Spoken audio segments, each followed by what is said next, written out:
জোরে খান ভাইরা আমার। এই কলা কৌশলগুলি আমি যে বিষয়টা আপনাকে বলতে চাই, এই কলা কৌশলগুলি সমুদ্রের গভীর তলদেশে অমাবস্যার রাত্রির মতো অন্ধকার, সূর্যের আলো এক বিন্দু পরিমাণ সূর্যের তলদেশে যায়, সমুদ্রের তলদেশে যায় না। ওইখানে মাছগুলি চলাফেরার জন্য তাদের চোখের মধ্যে লাইট লাগবে, আলো লাগবে।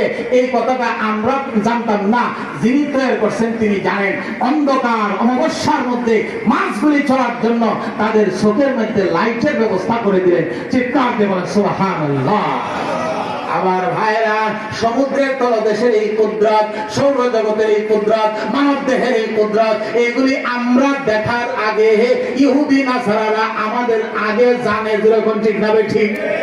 এখন প্রশ্ন হলো, আল্লাহ তো দেখা যায় না, এটা সত্য, দেখা সম্ভব না, কিন্তু আল্লাহর অসংখ্য কুদরত মানুষের দেহের মধ্যে দেখে, আসমানের মধ্যে দেখে, জমিনের মধ্যে দেখে। এই কাফের বেদিনগুলো আমাদের আগে মুমিন হওয়া